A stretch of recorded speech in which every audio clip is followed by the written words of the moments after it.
Hello everyone. So in this video we will be studying database management system. So हम gates के note से पढ़ेंगे। ये जो नोट्स है ये specifically GATE computer science, UGC NET और कॉम्पिटिटिव एग्ज़ाम्स के लिए है। सेमेस्टर एग्ज़ाम्स के लिए ये नोट्स नहीं है। सो इस वीडियो में हम डीबीएमएस और कीज जो है डीबीएमएस के अंदर the concept of keys, candidate की सुपर की, उनको एक्सप्लोर करेंगे। तो let us start. So first, in introduction to DBMS we have what is DBMS means database management system होता क्या है। तो यदि हम वर्ड से देखें तो यह database management means the first word is data. So what is data? Data is the collection of fact and information that can be recorded और स्टोर्स। मीन्स डेटा सिर्फ एक कलेक्शन है फैक्ट और इंफॉर्मेशन का। मीन्स आप कोई भी fact या इंफॉर्मेशन उठा लो, जैसे आपने उठा लिया गाय, लड़का, कोई भी नंबर ले लिया 10, 11, 12, तो वो एक डेटा है। इफ हम उसको प्रोसेस कर दें, जैसे यह एक लड़का है या फिर वो एक लड़की है, 10 एक नंबर है, कक्षा में 10 बच्चे हैं, so this is an information. Means हमने डेटा को प्रोसेस कर दिया।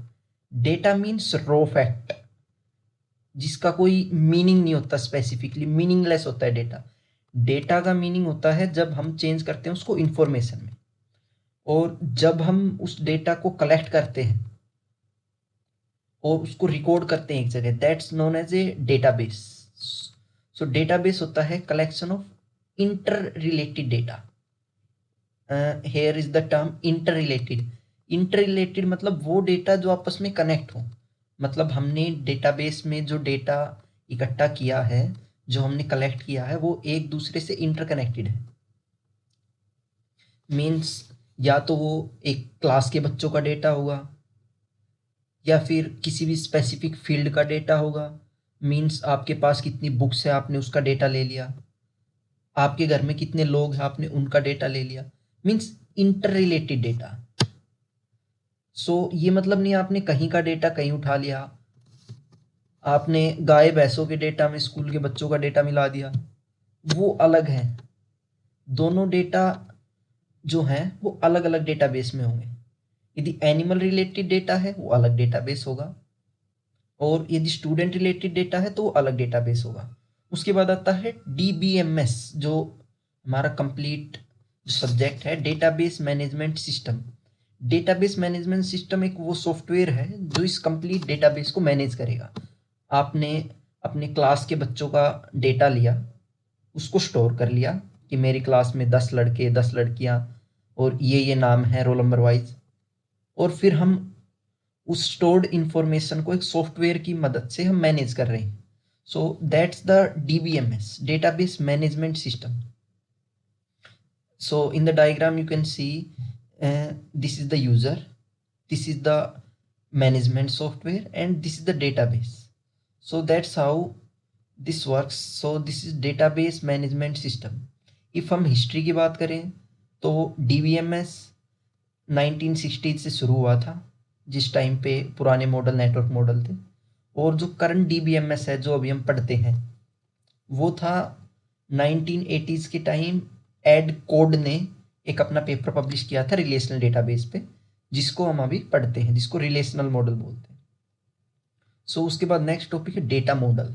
तो डेटा मॉडल होता क्या है? डेटाबेस मैनेजमेंट सॉफ्टवेयर है एक, उसके अंदर डेटा मॉडल है। So what is data model? So data model का मतलब होता है सेट ऑफ रूल्स, कि हम किन नियमों के हिसाब से एक डेटाबेस के अंदर डेटा को स्टोर करेंगे। तो वो होता है डेटा मॉडल। इसके भी अलग अलग टाइप हैं, जैसे relational model, entity relationship model, कि आप एक टेबल में डेटाबेस को दिखा रहे हैं या फिर आप डायग्राम में दिखा रहे हैं अलग से। सो ये डेटा मॉडल। हमारा जो मेन कंप्लीट डीबीएमएस के अंदर मॉडल हुआ वो होगा relational database model. Relational means table की फॉर्म में हम एक टेबल बनाएंगे और उसके अंदर डेटा स्टोर करते जाएंगे। So that's our relational data model. Data model mean set of rules, जिसके कुछ एक रूल्स होंगे जो हम आगे देखेंगे। तो इसके की पॉइंट्स में आते हैं, सबसे पहले आती है नल वैल्यूज, कि डेटाबेस में जो वैल्यूज फिल नहीं कर रखी उनको नल वैल्यूज कहते हैं, यानी कि जो हमने खाली छोड़ दी। सो नल वैल्यूज का क्या क्या मतलब है कि नॉट अप्लीकेबल, कि वो वैल्यू वहाँ पे अप्लीकेबल नहीं है। नॉट नोन, ये हो सकता है हमें पता नहीं है, या फिर वो अब्सेंट है, रिकॉर्ड नहीं की गई, तो वहाँ पे हम नल वैल्यूज छोड़ देंगे, वहाँ पे हम लिख देंगे नल। उसके बाद one of the most important concept of DBMS, that's key. Database के अंदर की क्या होती है? So key is an attribute or set of attribute use to uniquely identify records in a table. एक कोई भी आपका टेबल है, उसके अंदर हर एक एलिमेंट को यूनिकली आइडेंटिफाई करने के लिए जो एट्रीब्यूट या सेट ऑफ एट्रीब्यूट होता है उसको बोलते हैं की।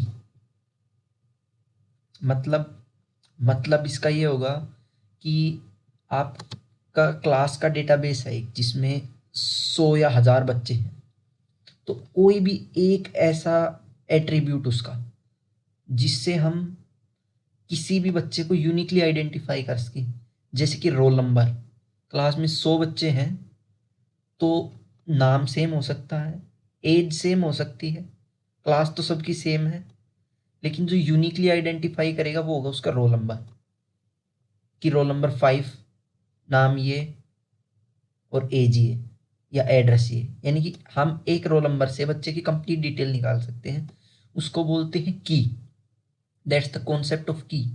की मतलब कि वो यूनिक एट्रीब्यूट जिससे हम कंप्लीट डिटेल निकाल सकें टेबल के अंदर। जैसे कि आपका आधार नंबर है, वो यूनिक है, सबका अलग अलग। दो लोगों का आधार सेम नहीं हो सकता, दो लोगों का क्लास में रोल नंबर सेम नहीं हो सकता। उसके बाद है कॉन्सेप्ट सुपर की का। सुपर की मतलब जिसके अंदर सेट एक भी हो सकता है और सेट दो भी हो सकते हैं। एट्रीब्यूट सेट के अंदर मोर देन वन एट्रीब्यूट, तीन भी हो सकते हैं। इसका एग्जांपल ले तो आपने टेबल बनाई क्लास के बच्चों की, उसमें रोल नंबर फिल नहीं किया, तो बच्चों को कैसे आइडेंटिफाई करोगे? तो मान लो आपने कर लिया नाम और एड्रेस से कि ये रवि है और ये दिल्ली का है। क्लास में दूसरा भी रवि है, लेकिन वो मान लो चेन्नई से। सो आपने नेम और एड्रेस उसकी सुपर की बना दी, उसको बोलते हैं सुपर की। यानी कि आपने दो एट्रीब्यूट ऐसे ले लिए जिनसे आप सबको यूनिकली आइडेंटिफाई कर रहे हो।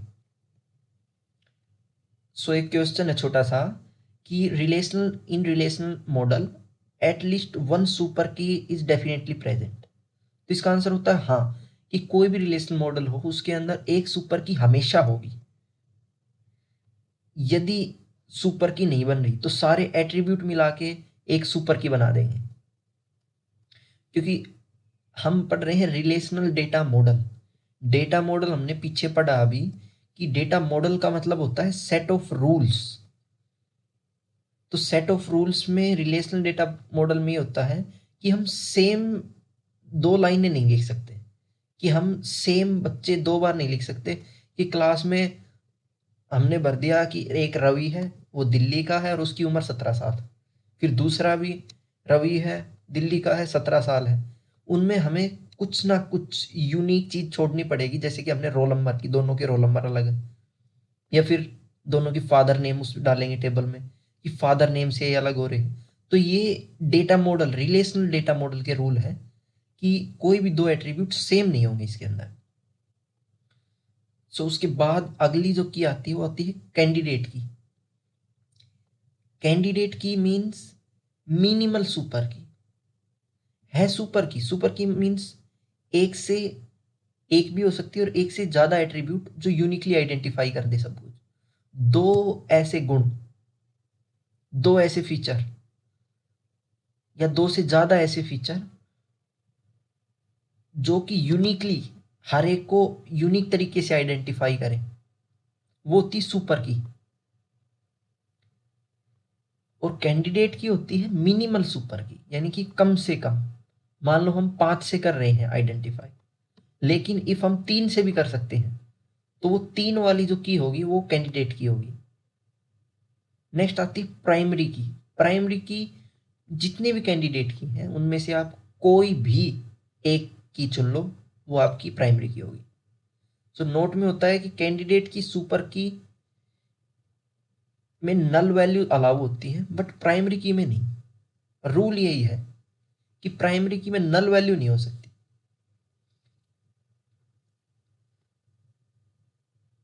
If primary key is multi attribute then no attribute of primary key can have null value.